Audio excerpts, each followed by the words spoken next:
de Fiscales que se realiza desde el día de ayer y vamos a reprogramar su invitación.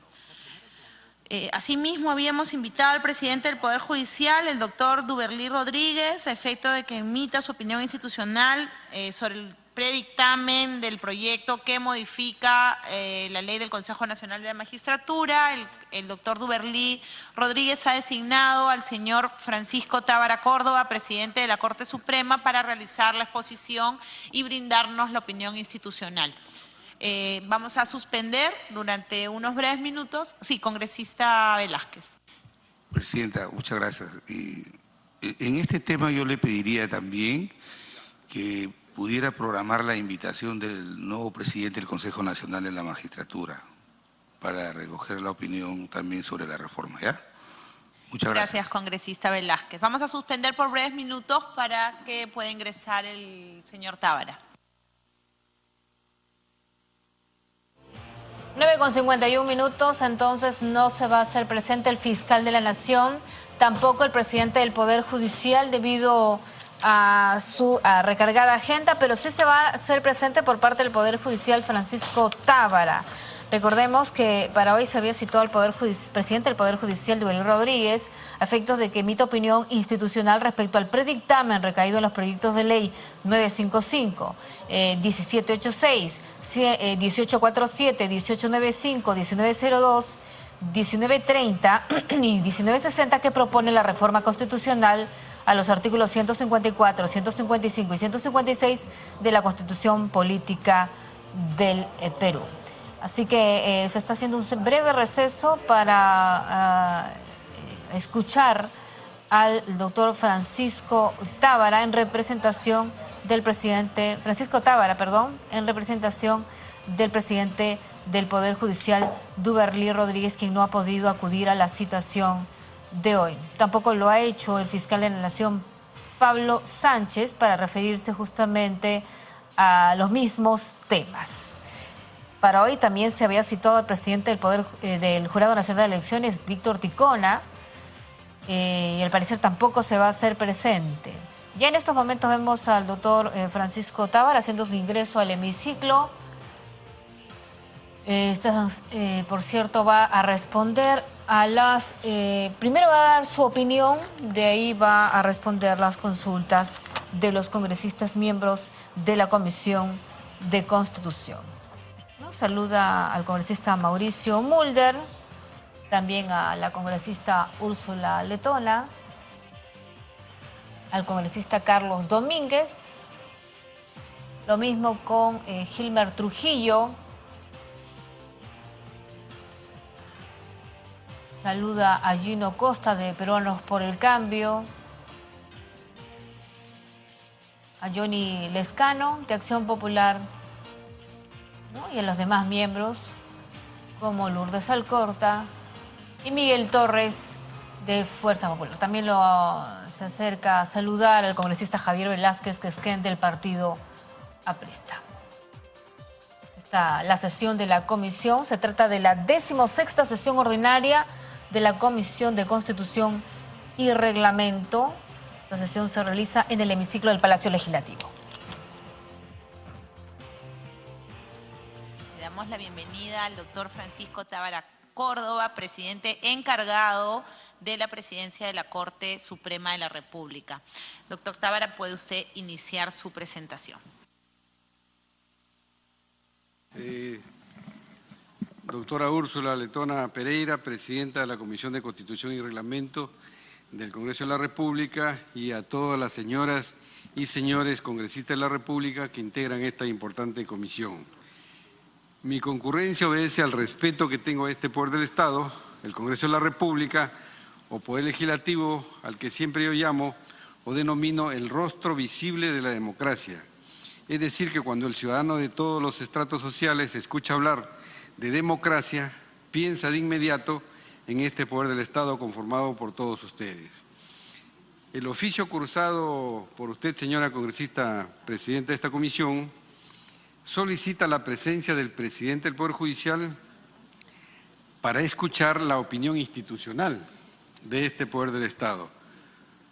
¿no? Por lo que en el oficio que le hemos cursado el día de ayer se precisa, y voy a dar lectura del oficio.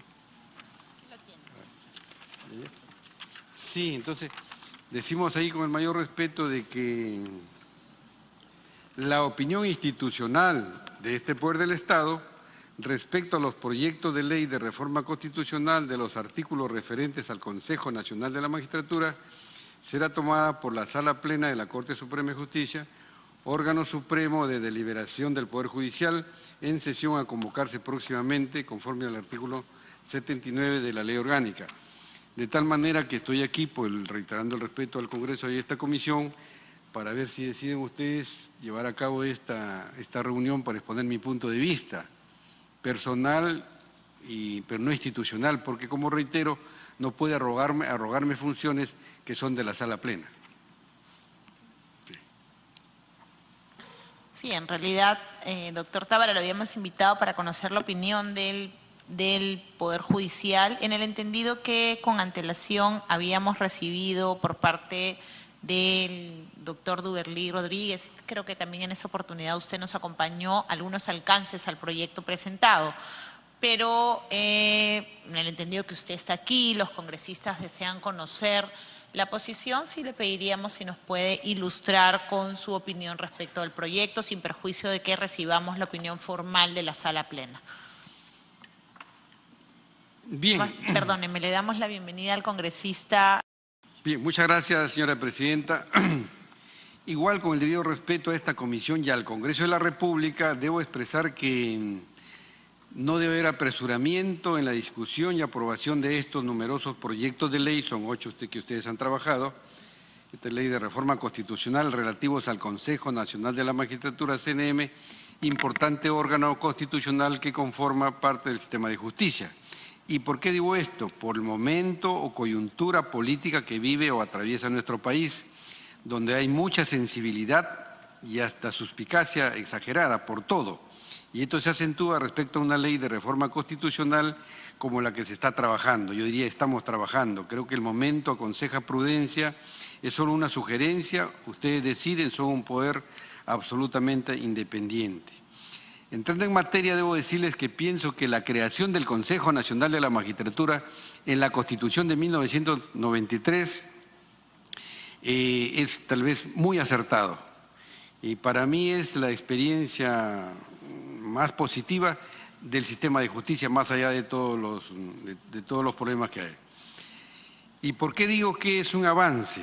Para responder a este interrogante basta preguntarnos, todos los que estamos aquí conocemos, ¿cómo se elegían o designaban los magistrados antes de la Constitución de 1993?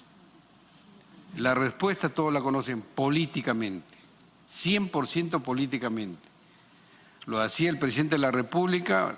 Con la Constitución de 1979 se avanzó un poquito, con ternas que le llevaban al presidente de la República, pero no había un examen de oposición y mérito, no se revisaba, no había meritocracia. Esto cambió con la Constitución de 1993 y con la conformación que tuvo el Consejo Nacional de la Magistratura. Se rompió ahí con toda esa trayectoria porque existía, obviamente, cuando la designación tiene origen político, ¿saben? Los jueces los nombraba el presidente de la República, y a los jueces de la Corte Suprema lo ratificaba el Senado de la República. Entonces era usual de que uno veía aquí a los ya jueces de la Corte Suprema, llamados en aquel entonces vocales, haciendo cola para ser recibido por un senador para conseguir su voto. Esto generaba que existía un cordón umbilical permanente entre la magistratura del Poder Judicial y del Ministerio Público con el poder político, ¿no? Entonces, esto se ha superado.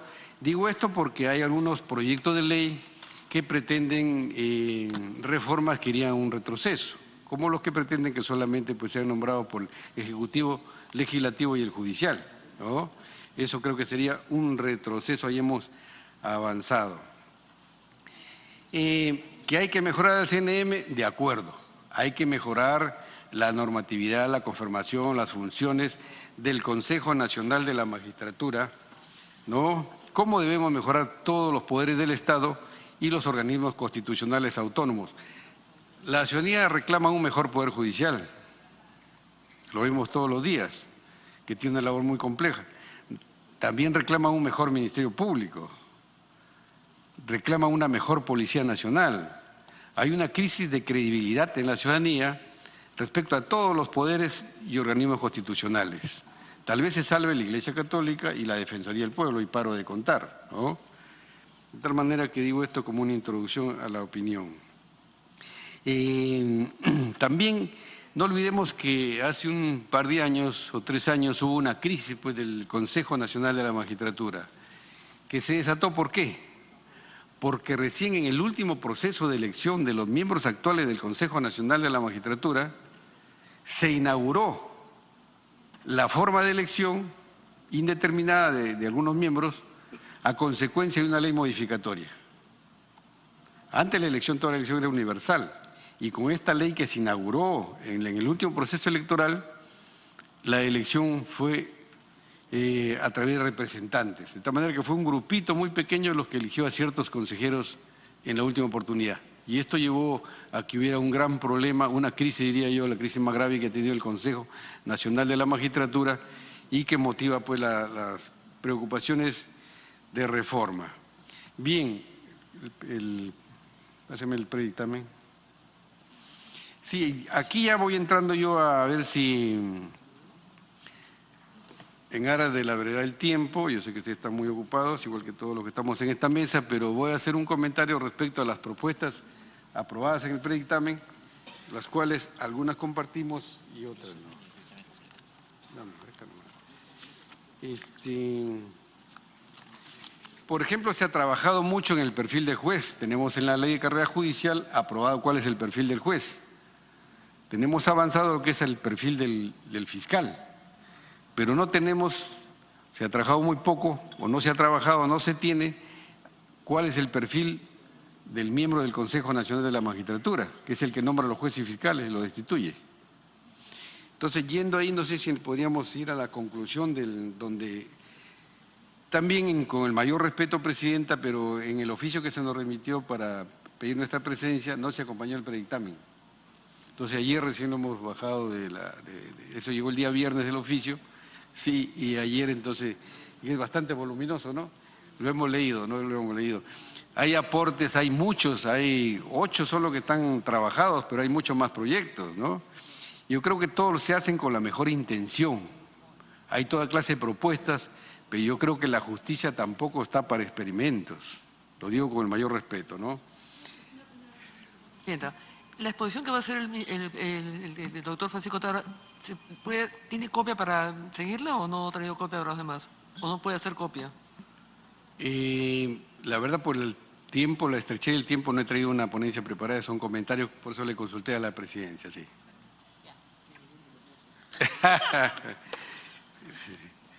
Tolerancia en la democracia.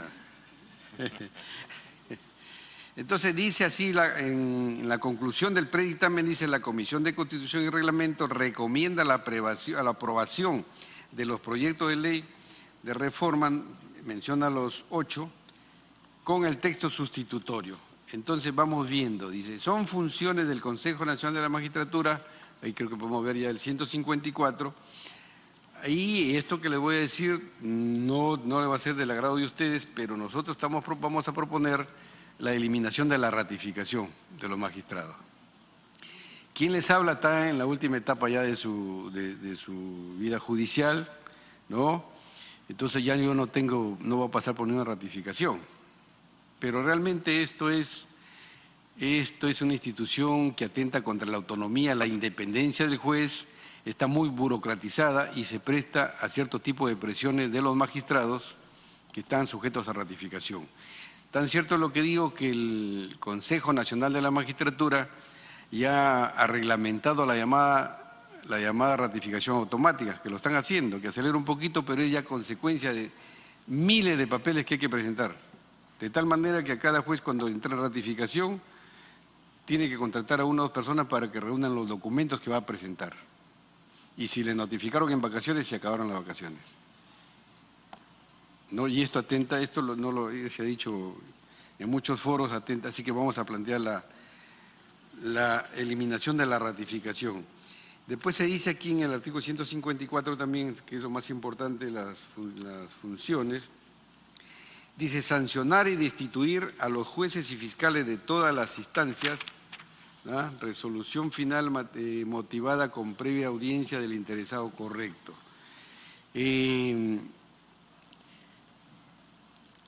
Obviamente esto estamos de acuerdo, pero en cuanto se refiere a jueces y fiscales que no sean supremos, esa propuesta del Poder Judicial y del Ministerio Público. En cuanto a los miembros, a los conformantes del Consejo Nacional de la Magistratura, yo creo que 7 es un buen número. Lo que hay que ver cómo ideamos creativamente o normamos la mejor calificación ética y moral de quienes van al Consejo de la Magistratura. Se dice ahí en un proyecto que como mínimo ser doctor en Derecho, ¿no? Eso no garantiza nada. Y como mínimo yo no sé qué otro grado posgrado hay después del doctor, ¿no? Al menos en la ley universitaria solamente el posgrado son diplomados, maestría y doctorado. Pero se dice que como mínimo tendrá doctorado, ¿no? Eso habría que corregirlo en todo caso, ¿no? Sí, ¿no? Pero sí ver cómo se regula la parte. Los colegios de abogados son elegidos democráticamente, entre comillas, por todos los abogados de la República, correcto. Pero como un abogado que tiene un estudio abierto, abogado exitoso, es el que más se hace conocido en el foro, pero un abogado que tiene un estudio abierto, que todavía es joven, va al Consejo de la Magistratura, va a seguir vinculado. Hemos tenido experiencias que piden licencia al estudio, pero no se vinculan materialmente del estudio jurídico. Entonces habría que ver la forma para que los abogados estén más vinculados al mundo académico, a las universidades, ¿no? Porque si no vamos a tener problemas que hemos venido viendo empíricamente a través del tiempo. Yo creo que también un tema muy importante es la presencia de no abogados en el Consejo de la Magistratura. Bueno, se dice que la justicia es un tema de todos, que no solamente es tema de abogados, correcto, pero creo que la presencia, por ejemplo, de un ex rector elegido por las universidades públicas y privadas sería suficiente, porque en esencia se requiere tener formación jurídica en el Consejo Nacional de la Magistratura. ¿Por qué? Ahí tenemos antropólogos, hemos tenido enfermeros, obstetras, correcto, tienen una visión de la justicia, pero para ratificar magistrados, para nombrar magistrados, ellos califican la motivación de resoluciones, por ejemplo. ¿Y eso quién lo hace? El asesor. En cambio, si un abogado va a un proceso universitario, me imagino un Fernández Cesarego, un señor doctor Fernández Arce, qué bonito sería ver un consejo así, ¿no? Con esa conformación. De tal manera que en cuanto a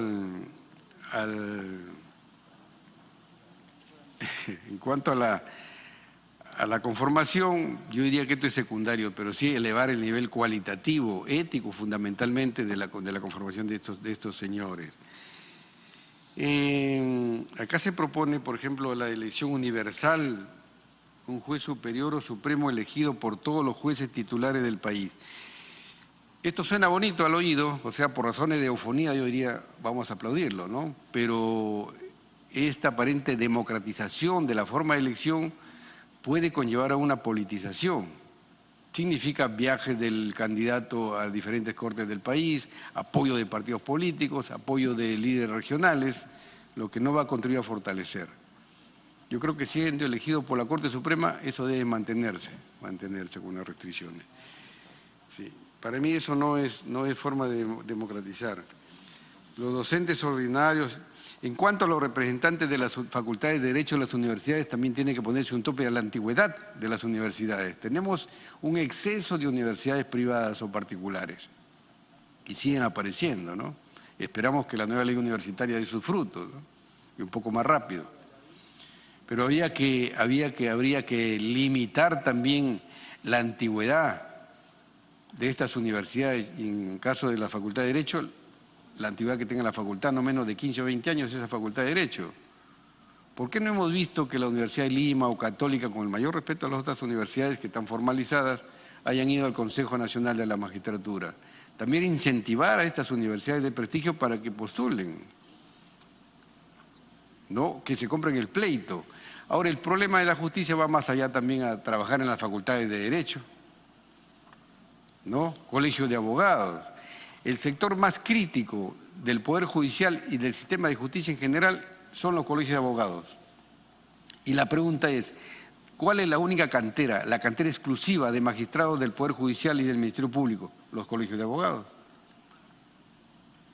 Decía Carla Mandrey que hay una especie de vasos comunicantes entre la problemática que existe en los colegios de abogados y del sistema de justicia, y creo que no le falta razón. Entonces hay que trabajar también mucho con los colegios de abogados y con las facultades de Derecho, yendo más allá. Bien, yo no quería extenderme, no sé si hay otro aspecto puntual. Prohibida la reelección, creo que es correcto. La ampliación a 6 años del periodo, yo creo que también es conveniente. La prohibición de reelección. Y obviamente es un reto que hace el Congreso de la República a que la Corte Suprema en el más breve plazo apruebe la iniciativa que está trabajándose y la remita al Congreso de la República. Y creo que es un tema que podría esperar algunos días en todo caso.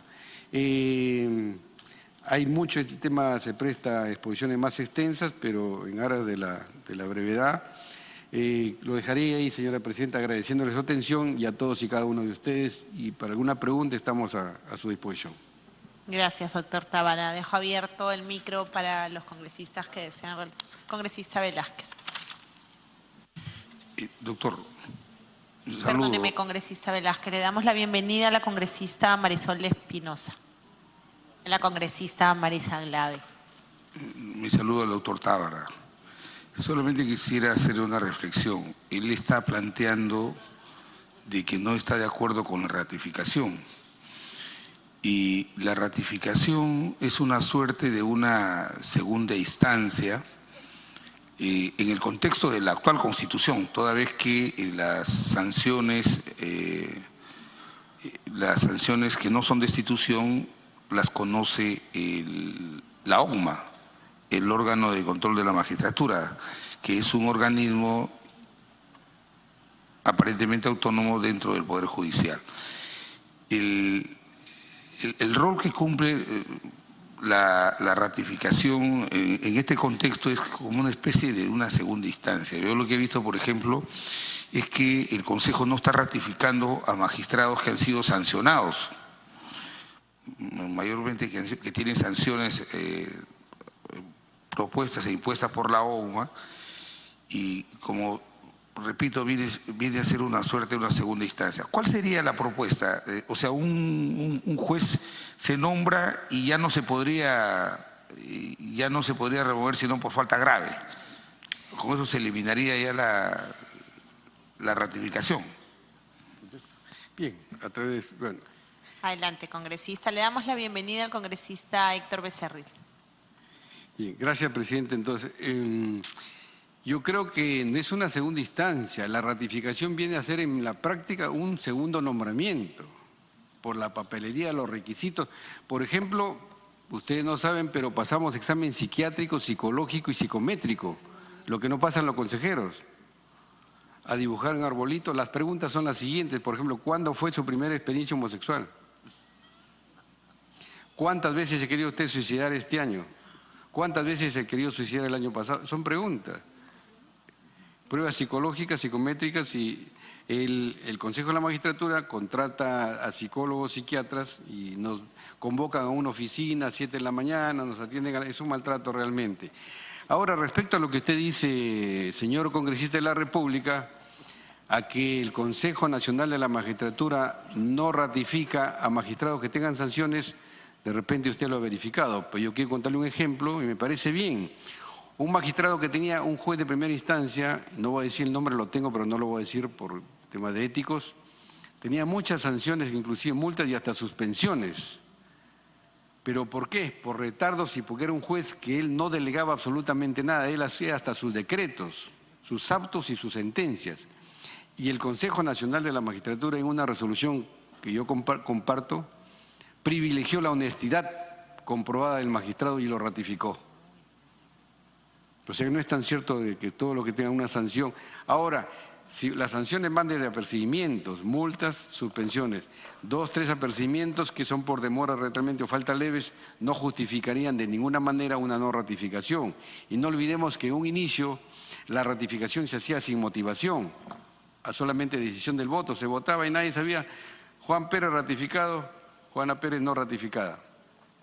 Esto fue avalado originalmente por el Tribunal Constitucional y luego cambió y obligó a motivar a que la no ratificación o ratificación sea con una resolución motivada. Cambió el Tribunal Constitucional su criterio jurisprudencial, ¿no? Dejo así contestada la... Gracias, doctor Tábara. Congresista Velázquez, para que culmine. Muy breve. Yo lo que le estoy planteando es el panorama que hay actual. Por ejemplo, yo creo que hay algo que tiene que definirse jurisdiccionalmente, es la no ratificación de magistrados, supuestamente porque los consejeros han evaluado de que no hay una suficiente motivación de sus sentencias. A mí me parece que esa es una competencia invasiva de una facultad discrecional que la Constitución le asigna solamente a los jueces. Entonces, invocar como sustento para una ratificación o no la inadecuada motivación de las sentencias. Gracias, congresista Velázquez. Doctor Tábara, para su comentario final. Presidenta, sí, ahí estoy de acuerdo con usted. Es invadir el criterio jurisdiccional del magistrado. La motivación de las resoluciones el derecho es una ciencia viva, ¿no? Hubo un tiempo en España que se prohibía la motivación de las resoluciones. Históricamente, en nuestra historia constitucional, en la mayoría de ley de leyes, ha estado prevista la motivación, pero no se hacía. Si vemos más antes del 1993, con el viejo Código de Procedimientos Civiles que estuvo vigente de 1912 hasta el 28 de julio de 1993, las sentencias de la Corte Suprema eran 5 renglones. Generalmente se remitían al informe o dictamen fiscal. Esto ha cambiado y ahora se obliga a motivar las resoluciones, que efectivamente es un avance, ¿no? Y para eso uno recurre a la sentencia del Tribunal Constitucional, que ha fijado parámetros a veces demasiado exigentes. Caso Yamoja y el caso Telefónica versus Scotia, que son los casos más relevantes del Tribunal Constitucional en cuanto a motivación de resoluciones. Y ahí comparto con usted. ¿Sí? Muchas gracias, doctor Tábara. Tiene la palabra la congresista Lourdes Alcorte, de ahí usted, congresista Molde. Gracias, presidente. Saludar al doctor Tábara. Algunos comentarios también. Eliminar la ratificación de los magistrados es también bien complicado, ¿no? Porque, ¿por qué no? Si van a pasar una evaluación después de su función, ¿por qué no podrían ser evaluados unos ratificados y otros en otro caso no? Y usted mismo hace un comentario que dice que el Consejo Nacional de Magistratura no garantiza nada, pero realmente, con todo respeto, doctor, a través de la mesa, el Poder Judicial tampoco garantiza nada el día de hoy, ni la Fiscalía. Y tenemos casos miles en diferentes áreas, ya sea delincuencia, ya sea prisión preventiva, ya sea corrupción. Acá cada uno sabe lo que mejor le parece y cada día se ideologiza más las posiciones y se politizan más la actitud de tanto fiscales como jueces. Después, usted habla también de por qué hay, por ejemplo, algunos jóvenes que son electos en el Consejo de Magistratura y piden licencia en sus estudios. No sé cómo se podría resolver eso, porque entonces, ¿de dónde lo sacarían? ¿Dónde podrían sacar a estas personas? ¿Qué harían? ¿Dejarían? ¿Renunciarían?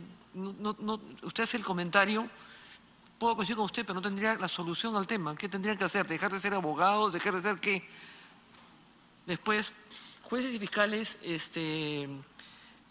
vemos nosotros todo el rato que jueces y fiscales, presidente, a través suya, no cumplen con ninguna de sus labores. Hemos tenido casos groseros, como de repente 50 delincuentes entran a una casa de una persona, destrozan la casa completamente y la jueza liberó a los 50 delincuentes que estaban todos como banda para delinquir y había que buscarlos a uno por uno para ver que cada uno descargara. Yo estuve en la puerta, el otro estuvo en la calle, yo estuve de campana, nosotros estuvimos en el segundo piso. La jueza fue destituida. O el caso que el tema del mercado Santa Anita, cuando botaron al policía al suelo, lo golpearon. Tenemos casos, el caso de San Juan del Lurigancho, por ejemplo, con el caso de la violación. De eso tenemos montones de casos también. O sea, esa persona tenía antecedentes. Jueces y fiscales, exactamente el mismo problema. Estamos en un ambiente que damos vuelta a lo mismo. Nadie garantiza nada el día de hoy en lo que es justicia. La prisión preventiva también tiene sus grandes excesos y no hay una forma de discernir entre quienes deben tener prisión preventiva y quienes no. Y puedo ir a casos extremos de un lado al otro. Esas son las cosas que están sucediendo. Entonces, ¿cómo hacer comentarios? Porque yo no soy abogada, pero son la vida diaria. a la Comisión de Defensa, ha venido el presidente del Corte Supremo, el fiscal de la Nación, el ministro del Interior, todos vienen, hablamos de lo mismo. Hoy ya estamos hablando casi lo mismo, para ver si ratificamos o no a los jueces o al Consejo Nacional de la Magistratura. Pero tenemos que buscar una solución bien objetiva y dejar de politizar la justicia. Nada más, gracias. Para que responda, doctor Tábara. Bien, gracias, señor presidente. Bueno, con mayor respeto, yo no he dicho que el CNM no garantiza nada. Tampoco me he referido a que algunos jueces deban estudiar y se prohíba que estudien. Una de las exigencias a los magistrados del Poder Judicial y del Ministerio Público es la capacitación permanente. Y eso hay que apoyar. La docencia, por ejemplo, hay que apoyarla. La docencia con las limitaciones que establece la ley. Y usted ha mencionado un caso de una jueza que dio libertad, fue sancionada, fue destituida, se corrigió, se hizo correctivo. Sí, pero todas esas circunstancias, creo que sin excepción, han sido todos por la presión de la calle, la presión de nosotros, la presión de todas partes. Eso también hay que considerarlo. Y algo que no comenté, pero creo que la capacitación puede ser permanente, los médicos, todos van a foros, congresos. Y el tema de la moral, de la ética, ¿qué curso dictamos ahí? Continúe, doctor Tábara. Gracias, sí. Yo me he referido así que lo fundamental, yo pienso, por ejemplo, que los requisitos fundamentales para ser juez son dos. Una sólida formación jurídica, conocer derecho, no solamente los códigos, sino reglas y principios, que es lo que se entiende modernamente como derecho. Y para ser breve, y la sólida formación ética, que venga de la casa, que se complemente en la escuela, en el colegio, en las universidades, en las academias y en el quehacer de la persona. Eso es lo más difícil garantizar. Después, doctora Lourdes Alcorta, hay que ir avanzando con el procedimiento disciplinario. Si se mejora el procedimiento disciplinario, se hace más innecesaria, por ejemplo, la ratificación. Yo he sido jefe del órgano de control de la magistratura por 4 años y medio. Desde ahí me persiguen 120 procesos de amparo de secretarios o magistrados sancionados, que aún no terminan. Cuando uno va a ratificación le dice, doctor Tábara, pero usted tiene acá 120 amparos en su contra, ¿qué pasó? ¿Qué ha hecho? Las consecuencias del trabajo en la ONMA. Es un cargo al que yo no volvería nunca más, si uno se esfuerza por hacerlo bien. Ahora, ¿cuál es la dificultad? ¿Cuál es lo difícil de impartir justicia? Yo creo que una de las labores, disculpen lo que voy a decir, pero de las tareas más difíciles que le encarga la sociedad y el Estado en nuestras democracias es a la policía en primer lugar, al Ministerio Público y al Poder Judicial. Solucionar controversias, dirimir conflictos, todo el andahuaylazo, el moqueguazo, el tagnazo, a fin de cuentas van al Poder Judicial. Mire usted, un expresidente que está con proceso de extradición sale declarando hace un par de días, maldita justicia peruana, me la van a pagar. No, lo que he hecho literalmente, estoy leyendo lo que transcribió. Hoy día vemos que el señor presidente Confiep o expresidente Confiep dice, estoy desilusionado del Poder Judicial. Entonces es muy difícil para el magistrado impartir justicia, por ejemplo, en esta coyuntura actual, donde hay presiones de todo tipo, ¿no? Y lo que le parece justo para un sector, le parece injusto, exagerado para otro sector. Aquí es cuando se necesita garantizar la independencia del magistrado y la doble instancia. Si hay una medida que parece exagerada, ¿no? Puede ser revisada. Se ha publicado a página completa, por ejemplo, a página completa artículos escritos por el último expresidente y por la primera dama, ¿no? Donde ellos dicen que es una venganza, que la detención es injusta. Entonces, eso es lo difícil que significa impartir justicia y tomar esas medidas limitativas de derecho, la más drástica que es la detención, ¿no? Congresista Alcorta. Usted mismo es testigo de la cantidad de veces que yo lo he llamado como señor presidente de la Corte Suprema por casos de violaciones, de feminicidios, a cualquiera lo he llamado, igual que al fiscal.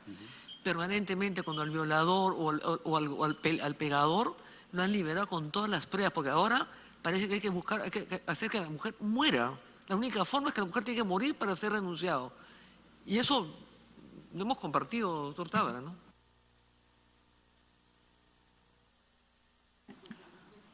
Ok, por favor, evitemos el diálogo. Tiene la palabra el congresista Mauricio Mulder. Está hablando por teléfono. Ya, congresista Costa. Gracias, presidenta. Saludar a... Perdóneme, congresista, para darle la bienvenida a la congresista Jenny Vilcatoma. Comienzo saludando a nuestro invitado, el doctor Tábara, agradeciendo su presencia. Tengo 3 preguntas. La primera está referida a la función que tiene el Consejo de previo concurso público de méritos y evaluación personal, nombrar a jueces y fiscales. En la experiencia internacional también existe el modelo por el cual a quien le corresponde esa función, después de un periodo de formación especializada para ser juez y fiscal, es a las correspondientes academias de la magistratura. No ese es el modelo que hemos seguido nosotros, pero ya que estamos en esta discusión y lo tenemos a usted presente, me gustaría hacerle la pregunta. ¿Qué opinaría usted de tener un sistema de ingreso a la carrera judicial y fiscal distinto que el que tenemos ahora? En lugar de otorgarle esta prerrogativa al CNM, otorgársela a una academia que no solo exija, digamos, un examen de ingreso con requisitos mínimos, sino que al mismo tiempo provea a los futuros jueces y fiscales de los conocimientos básicos que se requieren para ejercer la magistratura y que habiendo, digamos, pasado por ese curso puedan aprobar los requisitos de ingreso que deberían ser exigentes, incluyendo, por supuesto, a lo que usted se refiere, que son las condiciones de idoneidad ética y moral. Esa es la primera pregunta. Si ustedes han pensado en algún momento en la posibilidad de tener un modelo distinto de ingreso a la carrera que el que tenemos ahora, porque si fuera así, esto, digamos, modificaría o restaría entre las funciones del CNM una de las que tiene actualmente. En segundo lugar, el predictamen también incluye la ampliación de las funciones del CNM para destituir o suspender en segunda instancia a jueces y fiscales de cualquier nivel. Como es de conocimiento público, en la actualidad solo corresponde la función de destituir a los supremos, sean jueces o fiscales, y a pedido de las máximas instancias de poder en cada institución, destituir también a fiscales o jueces de otros niveles. En este caso se está ampliando esta prerrogativa para incluir también la imposición de las